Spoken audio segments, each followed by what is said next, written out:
செப்பு பட்டயத்துக்கு உரிய பாத்திரமானவர்கள் அதனுடைய வாரிசுதாரர்கள் தான் இன்றைக்கி வந்திருக்கிறாங்க. உண்மையிலே அந்த செப்பு பட்டயம் என்ன செய்தி கூறுது, இவங்கெல்லாம் யார், இதற்கு பின்னால் இருக்கக்கூடிய செய்திகள் என்ன, இவர்களுடைய வரலாறு என்ன, இவர்களுடைய பூர்வீகம் என்ன, இந்த நிலவுடை சமூகத்துக்கு பொது சமூகத்துக்கு இவர்கள் என்ன சொல்ல வருகிறார்கள், இதற்கும் தேவேந்திர வேளாளருக்கும் என்ன தொடர்பு, ஊர் குடும்பங்கள் பற்றிய முழு செய்தியை இதுக்குள் பதிவாக போகிறது. அதனால் தொடர்ந்து இணைந்தீர்கள். நம் முன்னோருடைய பட்டயம் இது இதை திருச்செந்தூர் கொடுத்த பட்டயம், திருச்செந்தூர் கோயிலேருந்து கொடுத்த பட்டயம், இது பாதுகாப்பாக வச்சுக்கோங்க அப்படின்னு சொல்லியிருக்காரு. அது சில வரலாறுகள்லாம் அவங்ககிட்ட சொல்லியிருக்காங்க. அது ராஜகோபுர வாசல், அது அந்த மடத்துக்கு பேரே அதுக்கு மேற்க ஒரு மண்டபம் மாதிரி இருக்கு. அந்த மண்டபத்தில் கல்வெட்டு இருக்கு, அந்த கல்வெட்டுகள் இருக்கு. உள்ள கோயிலுக்குள்ள உள்ள கல்வெட்டுகளையும் குடும்பங்களுடைய பேர். கோட்டை தெருவில் 18 நாட்டார்கள் மடம் கட்டி அறப்பணிகள் அந்த கோயிலுக்கு செஞ்சிட்டு இருக்காங்க. அதில் தாய் மடமாக திருச்செந்தூர் கோயிலில் கோட்டை தெருவில் முதல் மடம் சிவேந்திய வளநாட்டார்.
பாண்டியனார் நேயர்கள் அனைவருக்கும் வணக்கம். கிட்டத்தட்ட 18ஆம் நூற்றாண்டை சேர்ந்த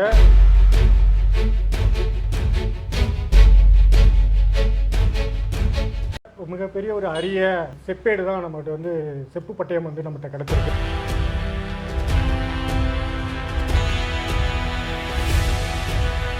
இந்த செப்பு பட்டயத்தில் ஊர் குடும்பங்களையும் திருச்செந்தூர் உள்ள ஊர் குடும்பங்களை பற்றியும் அங்குள்ள நில உடைமையாளர்கள் பற்றியுமான அந்த செய்தியை குறிப்பிட்டிருக்கு.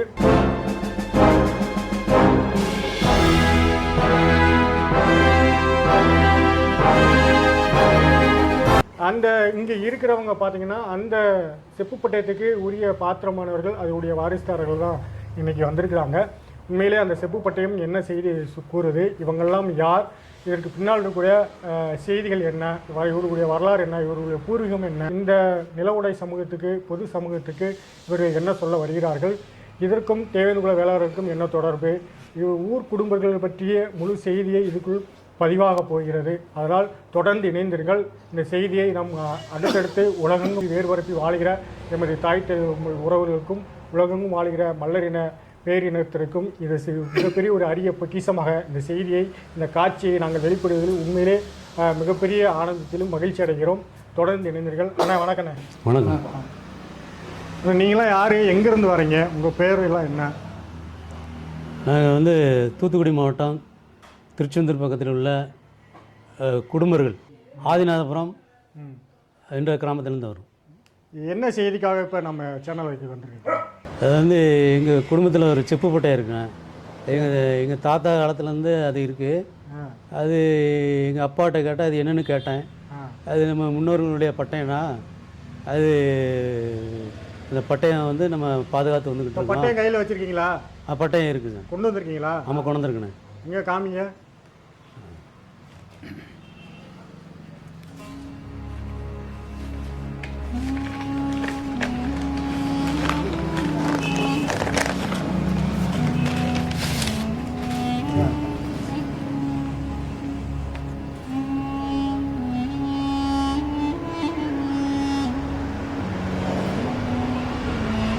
சரி, பின்னாடி காமிங்க.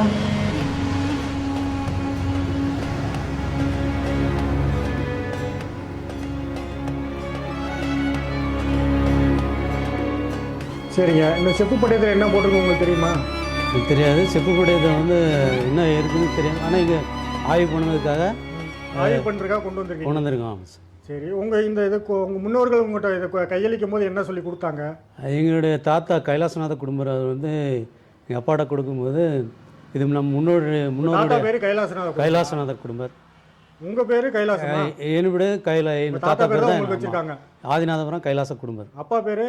அப்பா பேர் ஞானப்பிரகாச குடும்பர். ஞானப்பிரகாச குடும்பர் மகன் வந்து கைலாசநாத குடும்பர். உங்கள் தாத்தா வந்து அவர் பேரும் கைலாச குடும்பர். அவர் பேர் கைலாச குடும்பர். சரி, நீங்கள் அந்த ஊரில் என்ன வேலை பார்க்குறீங்க, என்ன செய்றீங்க? எங்கள் குடும்பம் வந்து விவசாய குடும்பம் சார். விவசாயம் பண்ணிக்கிட்டு இருக்கோம். விவசாயம்னா சொந்த விவசாய நிலம் இருக்குது, விவசாயம் பண்ணிக்கிட்டு இருக்கோம். பாரம்பரியமாக விவசாயம்? பாரம்பரியமாக ஆதி காலத்துலேருந்தே பாரம்பரியமாக விவசாயம் பண்ணிக்கிட்டு இருக்கோம். சரி சரி. அதுபோக ஊரில் ஏதாவது முக்கிய ஊர் குடும்பம் அந்த மாதிரி பொறுப்பில் இருக்கீங்களா? ஒரு தலையாரி, நாட்டாமை அந்த மாதிரி பொறுப்பில் இருக்கீங்களா? அந்த மாதிரிலாம் இல்லை, சாதாரண விவசாய குடும்பங்கள் தான் இருக்கும். விவசாய குடும்பம் இருக்கீங்க. இது என்ன, இந்த பட்டயம் வந்து எவ்வளோ நாளாக இருக்குது? இது எங்கள் தாத்தா காலத்துலேருந்து இருக்குது. எங்கள் தாத்தாவுக்கு எங்கள் அப்பா சொல்லியிருக்காங்க, நம்ம முன்னோருடைய பட்டயம் இது வந்து இதை திருச்செந்தூருக்கு கொடுத்த பட்டயம், திருச்செந்தூர் கோயிலேருந்து கொடுத்த பட்டயம், இதை வந்து பாதுகாப்பாக வச்சுக்கோங்க அப்படின்னு சொல்லியிருக்காரு. அது சில வரலாறுகள்லாம் அவங்ககிட்ட சொல்லியிருக்காங்க. சரி. அது அப்புறம் நான் எங்கள் அப்பா தான் சொன்னாப்புல இது இது இது வந்து பாதுகாப்பான, நாங்கள் இப்போ 9 தலைமுறையாக இதை பாதுகாத்துட்டு வந்துகிட்ருக்கோம். இதை வந்து கொடுத்த திருச்செந்தூர் கோயிலேருந்து கொடுத்த பட்டயம் தான் சொன்னாங்க. சரி சார். இப்போ உங்கள் ஊர் பேர் என்ன சொன்னீங்க? ஆதிநாதபுரம் சார். தென்கரை நாடுங்கிற ஆதிநாதபுரம். ஆதி நாராயணபுரமா? தென்கரை நாடுங்கிற நாராயணபுரம். ஆதிநாதபுரம். ஆதிநாதபுரம். நாதபுரம். அந்த ஊரில் எத்தனை குடும்பங்கள் இருக்காங்க? கிட்டத்தட்ட ஒரு 100-150 குடும்பம். 150 குடும்பம் ஒரே கம்யூனிட்டியா இல்லை வேறு வேறு? ஒரே குடும்பர்கள்.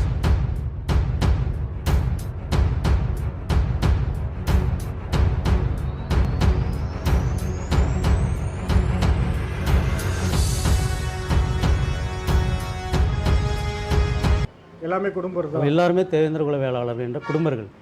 எல்லாருமே நில உடைமையாளராக இருக்காங்க. எல்லாருமே நில உடைமையாளர்கள், நிலக்கிழார்களாக தான் இருக்காங்க.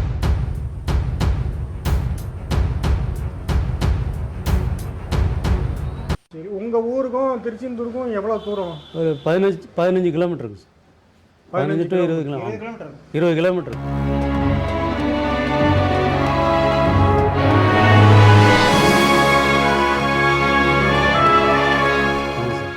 இப்போ உங்கள் திருச்செந்தூருக்கும் உங்கள் ஊருக்கும் வேறு ஏதாவது இந்த விழா சம்பந்தமாக ஏதாவது தொடர்பு இருக்கா? திருச்செந்தூருக்கு எங்களுக்கும் எங்கள் ஊருக்குள்ள சம்மந்தம் வந்து முன்னோர்கள் எங்களுக்கு சொன்னது வந்து இந்த பட்டயம் கோயிலேருந்து கொடுத்தாங்க. அதை கேட்கல சார். இப்போ வேறு கோயிலிருந்து கோயிலுக்கு வந்து எங்கள் சமுதாயத்துக்கு அங்கே வந்து மடம் இருக்குது. அந்த மடம் வந்து இப்போ அந்த கேட்குறேன் சார், அதுக்காக தான் சார் கேட்குறேன். உங்கள் கோயிலுக்கும் உங்கள் ஊர், ஆமாம் எங்கள் ஊருக்கும் கோயிலுக்கும் உள்ள தொடர்பு இருக்குது சார். கோயிலேருந்து கொடுத்தாங்கன்னு சொல்கிறீங்க. ஆமாம் சார். உங்கள் ஊருக்கு கொடுக்க வேண்டிய அவசியம் என்ன? உங்களுக்கும் உங்கள் ஊருக்கும் உங்கள் கோயிலுக்கும் என்ன தொடர்புன்னு தான் கேட்குறேன். முன்னோர்களுக்கு கொடுத்துருக்காங்க சார். முன்னோர்கள் வந்து பாரம்பரியமாக அதை பராமரிச்சுட்டு வந்திருக்காங்க. இதுக்கு முன்னாடி அவங்க வந்து அறப்பணிகள் செஞ்சுருக்காங்க. முன்னோர்கள் வந்து அங்கே மடம் கட்டி அந்த மடத்தின் மூலியமாக இந்த கோயிலுக்கு பல அறப்பணிகளும் பல அறப்பணி செய்வதனால அந்த காலத்துலேருந்து முதல் உரிமைகளை பெற்றிருக்காங்க. முதல் மண்டபப்படி முதல் மரியாதைகள்லாம். இல்லை, அறப்பணினா என்ன மாதிரி அறப்பணி செய்கிறீங்க? நாங்கள் வந்து பாரம்பரியமாக குடும்ப முறையில் அந்த ஏரியாவில் வாழ்ந்து வந்ததுனால, குடும்ப ஆட்சி முறையில் எங்களுடைய குடும்பங்கள் அங்கே வாழ்ந்து வந்ததுனால அந்த கோயிலுடைய 200-300 ஆண்டுகளுக்கு முன்பு இது தொடர்ச்சியாக அந்த கோயிலுக்கு வந்து மடங்கள் கட்டியிருக்கிறோம். அந்த மடங்கள் 18 மடங்கள் கட்டியிருக்கோம். எங்களுடைய சமுதாயத்து மக்கள் கட்டியிருக்காங்க முன்னோர்கள். அந்த மடத்திலிருந்து திருச்செந்தூர் கோயிலுக்கு வரக்கூடிய பக்தர்களுக்கு மோர், தண்ணீர் மற்றும் தங்களுக்கு வசதியான இடங்களை கொடுத்து அவங்களுக்கு வந்து உதவி செஞ்சுருக்காங்க. கோயிலுக்கும் அந்த ஏரியாவில் உள்ள நெல் எல்லா ஊர்லேயும் வசூல் பண்ணி அந்த கோயிலுக்குள்ள அந்த முதல் மரியாதை முதல் உரிமைகளை வாங்குவதற்கு ஆனால் செலவு தொகைகளை அங்கே செலவு பண்ணியிருக்காங்க. அந்த மடங்கள் கட்டுவதற்கு, அந்த கோயிலுக்கு பராமரிப்பிற்கும், கோயில் கல் மடங்கள் கட்டுவதற்கும் எங்கள் குடும்பங்கள் தானம் செய்திருக்காங்க. கோயில் கட்டுவதற்கு கோயில் மடம் கட்டுவதற்கு தானம் செய்திருக்காங்க. நீங்கள் கோயில் கல்வெட்டிலே பார்க்கலாம். அங்கே குடும்பர்கள் அந்த எல்லா குடும்பங்களுடைய பேரும் இருக்கும். திருச்செந்தூர் கோயிலில் கல்வெட்டு இருக்கு. கல்வெட்டு குடும்ப கல்வெட்டு இருக்கு. கோயில் கல்வெட்டில் குடும்ப உள்ள உள்ள அந்த மேல் வாசலில் மேற்கு வாசல் மேல வாசலுக்கு எதிர்த்தாப்புல அந்த இது மடம் இருக்கும். அந்த மடம் மாதிரி இருக்கும். உள்ள போகுது. பேர் என்ன சார்? இல்லை சார், ஒவ்வொரு மடத்துக்கும் அந்த பேர் இருக்கு. ஒவ்வொரு மடத்தும் எங்கள் மடம் தான் தாய் மடம், சிவேந்திய வளநாட்டார் மடம். இல்லை, அந்த கல்வெட்டு இருக்கிற இடத்துக்கு பேர் கரெக்டான வழி சொல்லுங்கன்ற. அது கோயிலுக்கு ராஜகோபுர வாசல் இருக்குல்ல சார், ராஜகோபுர வாசலுக்கு மேல் சைடு தான் அதனுடைய வழியை முதல்ல அந்த காலத்தில் 300 ஆண்டுகளுக்கு முன்னாடி அது வழி தான் பயன்படுத்தியிருக்காங்க. அது வந்து ராஜகோபுர வாசல். அது அந்த மடத்துக்கு பேரே அதுக்கு மேற்க ஒரு மண்டபம் மாதிரி இருக்கும். அந்த மண்டபத்தில் கல்வெட்டு இருக்கு. அந்த கல்வெட்டுகள் இருக்கு. உள்ள கோயிலுக்குள்ள உள்ள கல்வெட்டுகளையும் குடும்பங்களுடைய பேர் இருக்கு. அது 200-300 ஆண்டுகளுக்கு முன்னாடி அவங்க வந்து அந்த கோயில் கட்டுவதற்கு தானம் செய்திருக்கிறாங்க. நெல் வசூல் பண்ணி கோயிலுக்கு அந்த பொற்காசுகளும் கொடுத்துட்டு தானம் செஞ்சு அந்த கோயில் அந்த கல்வெட்டுகள் அவங்க தானம் செய்ததுனால அந்த கல்வெட்டுகள் அவங்க பேர் பதிக்கப்பட்டிருக்கு. கோயிலுக்கும் உங்கள் மடங்கள் இருக்குல்ல, தேவேந்துகுல வேளாளர் மடங்கள் எத்தனை இன்னைக்கு இருக்கு? 13 மடங்கள் இருக்கா? அதாவது வந்து 18 மடம்னு சொல்கிறாங்க. அந்த காலத்தில் எங்களுடைய முன்னோர்கள் வழி வழியாக சொல்லி வந்த ஒரு நாங்கள் கேட்டது செவி வழியாக வந்த வழி வந்து 18 மடங்கள் கட்டியிருக்காங்கன்னு சொன்னாங்க. எல்லாமே அறமடங்கள். எல்லாமே அறமடங்கள். அது 18 மடங்கள் எப்படின்னா 18 பள்ளு நாட்டார்களுக்கு குடும்ப முறையில் அவங்க கொடுத்துருக்காங்க. அது எப்படின்னா அது இந்த எங்களுக்கு கொடுத்த செப்பு பட்டயத்தில் அதில் இருந்து தான் அந்த 18 நாட்டார்களுக்கும் ஒவ்வொரு 1.25 ஏக்கரா பிரித்து கொடுத்ததா எங்கள் முன்னோர்கள் சொல்லியிருக்காங்க. ஆனால் எங்ககிட்ட இருந்த பட்டயத்தை அது என்ன இருக்குன்னு அறியதுக்காக நாங்கள் ஐயாக்கிட்ட வந்து தேடினோம். இந்த பட்டயத்தை கொடுத்து வாசிக்கிறதுக்கா வந்து. ஆமாம். சரி, வேறு ஏதாவது உங்கள் ஊருக்கும் வேறு இந்த கோயிலுக்கு மேலே வேறு தொடர்பு இருக்கா? இல்லை வேறு வரலாற்று செய்தி ஏதாவது இருக்கா? இல்லை, அதை வந்து முன்னோர்கள் எங்களுக்கு சொன்ன செவிவழி செய்திகள் தான். எங்கள் தாத்தா காலத்தில் அங்கே வந்து கைலாசநாதர் குடும்ப காலத்துலேயும் அவங்க என்ன பண்ணால் தேர் இழுக்கும் போது நான் திரும்ப கேட்குறதுக்கு என்ன காரணம்னா, இவ்வளோ பேர் இத்தனை பேர் இருக்கும்போது உங்கள்கிட்ட எப்படி ஒரு அரிய பொக்கிஷம் எப்படி உங்கள்கிட்ட மட்டும் எப்படி கிடைச்சது? இல்லை வேறு ஏதாவது சிறப்பு இருக்கா உங்களுக்கு, உங்கள் குடும்பத்துக்கோ இல்லை ஊருக்கோ? இல்லை நீங்கள் அது உங்களுக்கு ஏதாவது வந்து உங்கள் பரம்பரையில் ஏதாவது ஒரு சிறப்பு இருக்கான்னு கேட்குறேன். அது வந்து எங்கள் ஊர் வந்து தென்கரை நாடுன்னு சொல்லுவாங்க சார். அது தென்கரை நாடுல வந்து அந்த ஏரியா வந்து இருகரை நாடுன்னு சொல்லுவாங்க. இன்னைக்கு இருக்கிற ஊர் முற்காலத்தில் தென்கரை நாடு. ஆமாம், இருகரை நாடுன்னா வடக்கு தெற்கு, வடக்கு தெற்கு இருகரை நாடுன்னு சொல்லுவாங்க சார்.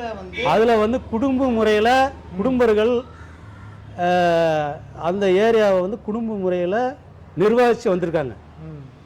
அதில் வந்து 9 குடும்பங்கள் 9 குடும்ப முறையில் நாட்டு குடும்ப தலைமையில் அந்த 9 குடும்ப முறையில் ஊர் குடும்ப முறையில் அந்த ஏரியாவில் வந்து ஆட்சி செஞ்சு வந்திருக்காங்க. அதில் வந்து இங்கே தென்கரை நாட்டு தான் தலைமையிடமாக இருந்து அந்த தென்கரை நாடுன்றது நீங்கள் இப்போ வந்து ஆதிநாதபுரம்னு இருக்கு. இந்த ஆதிநாதபுரம் தான் முற்காலத்தில் வந்து தென்கரை நாடாக இருந்தது. இப்போ அந்த தென்கரை நாடு வந்து ஊர் குடும்ப ஆட்சி முறைக்குள்ள வருது. ஆமாம், குடும்ப முறை ஆட்சியில் அங்கே நடக்கு. ஊர் குடும்ப முறை ஆட்சி ஊர் குடும்ப ஆட்சி முறையில் வருது. ஆமாம் சார். அதில் உங்களை அந்த சித்திரபுத்திர பாண்டிய குடும்பம், சித்திரபுத்திர குடும்பர் தான் வந்து மூத்தவராக நீங்கள் சொல்கிறீங்க. ஆமாம், அது இந்த நாட்டு தலைவரில் மூத்த தலைவர் அவர் தான் தலைமையில். தென்கரை நாடு எத்தனை ஊர் குடும்பம் கட்டமைச்சிருக்காங்க? 9 நாட்டுக்கு குடும்பம் கட்டமைச்சிருக்காங்க.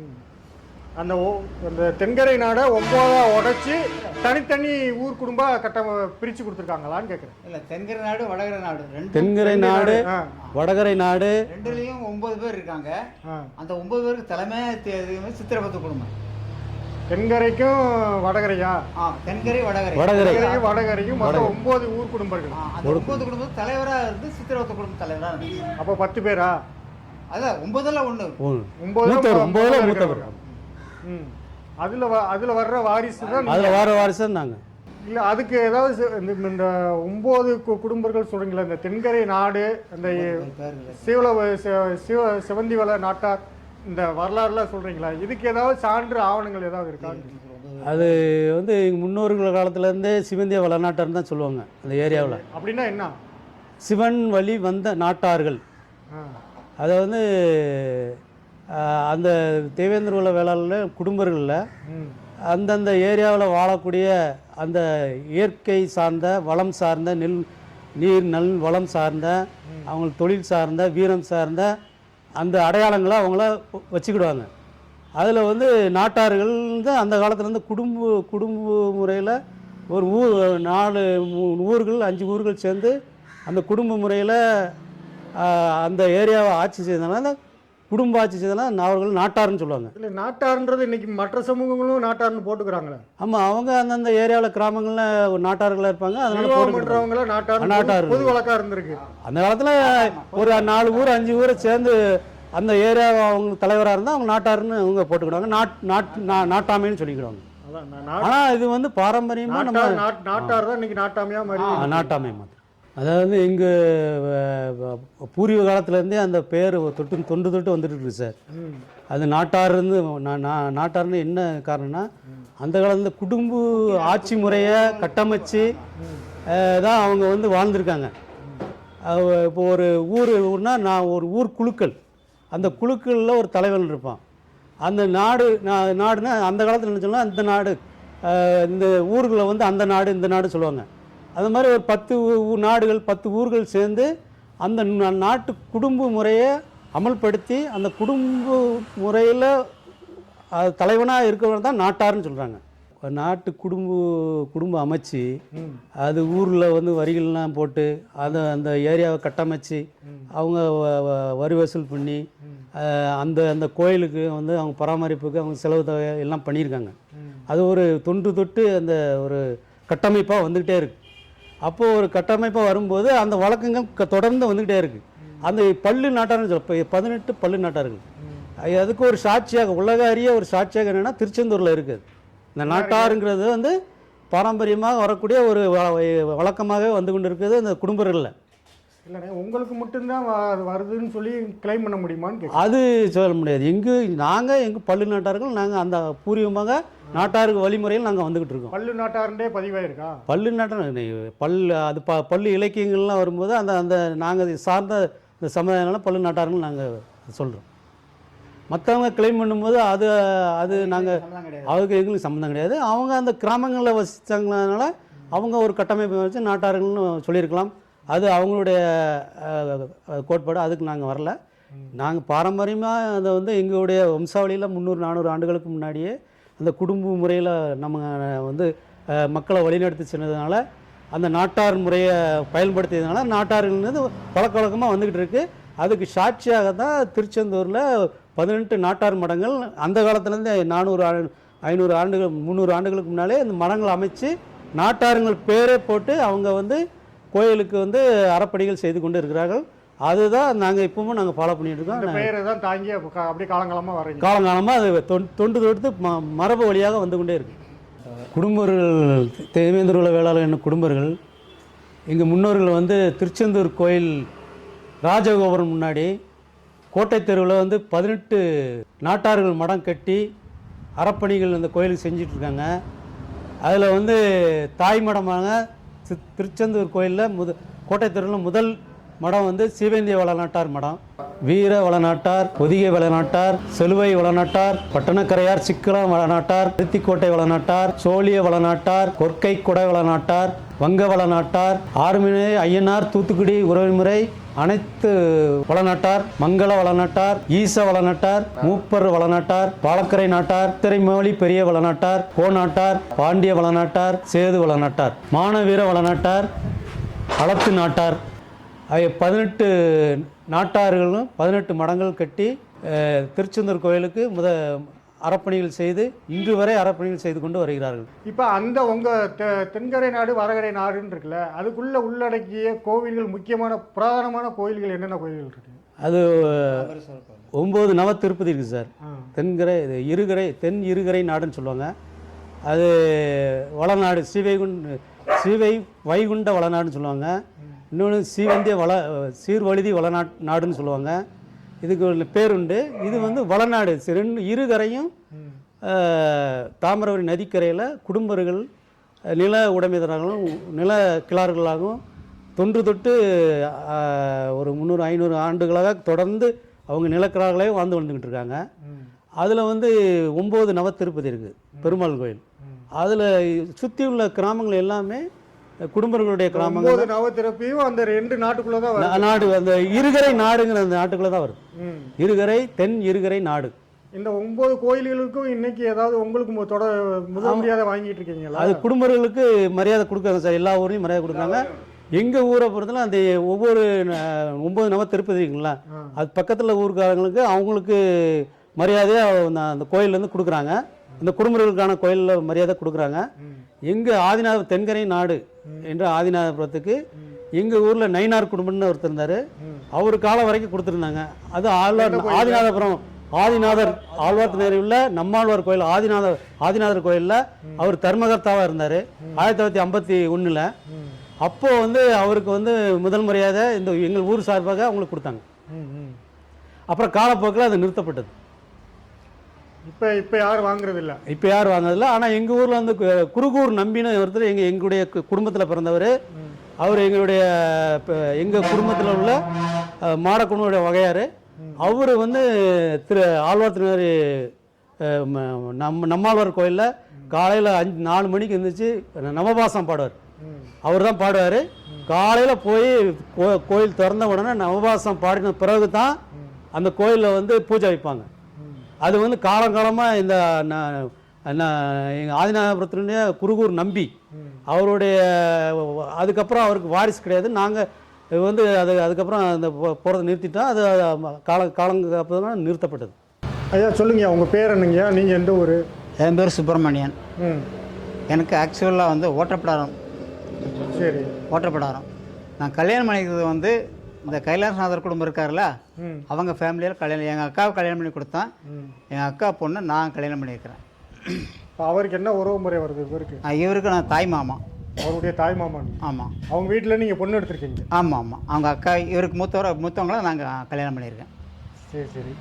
இப்போ இவர் சொல்கிறார்ல வரலாற்று பின்னணி, அந்த இதை பற்றி உங்களுக்கு ஏதாவது தெரியுமா? உங்களுக்கு தெரியல. இது எனக்கு வந்து செய்வழி செய்து தான். நான் இது வந்து ரொம்ப ஆழமாக போய் சிந்திச்சு இதில் நான் ஈடுபடுத்தி. என்னையா படிச்சிருக்கீங்க?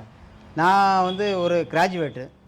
நான் ஒரு பப்ளிக் செக்டர் இன்சூரன்ஸ் கம்பெனியில் மேனேஜராக இருந்து, சீனியர் மேனேஜராக இருந்து ரிட்டையர் ஆகிருக்கேன். சரி.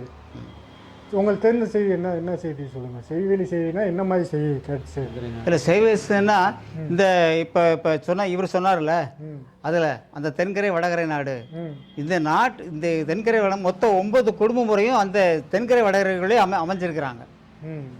இந்த 9 குடும்ப முறைக்கும் அதில் ஒரு தலைவர் சித்திரகுப்த குடும்பர் இல்லையா? அவர் தான் வந்து அங்கே லோக்கலில் உண்டான வழக்குகள், எது சம்மந்தமான மக்கள் சம்மந்தமான எந்த வழக்குகளும் எந்த இதுவும் நல்ல காரியங்களும் அவர் மூலமாகவே நடந்திருக்கு. யார்? சித்திரகுப்தர் மூலம். சித்திரகுப்தர் மூலமாக நடந்துட்டு வந்திருக்கு. அது பாரம்பரியமாக அப்படியே வந்ததுனால இது 9ஆவது தலைமுறை. இப்போ அந்த முறையெல்லாம் மாறி போச்சு. இப்போ அந்த குடும்ப முறையாக மாற்றி, இப்போ பாலிடிக்ஸ் வந்து உள்ளே வந்ததுனால எல்லாமே மாறி போய் இப்போ அந்த குடும்ப முறை ஆட்சி இப்போ அங்கே அறவே எடுபட்டு போச்சு. இப்போ எல்லாம் உங்களுக்கு நினைவு தகுந்த காலத்தில் அப்படி ஏதாவது பஞ்சாயத்து ஏதாவது நடந்து பார்த்துருக்கீங்களா? நீங்கள் சிறு வயது காலத்தில்? இல்லை, நான் வந்து ஏரியா விட்டு ஏரியா, எனக்கு எங்கள் கிராமத்துக்கும் இவங்க கிராமத்துக்கும் 50 கிலோமீட்டர் இருக்குது.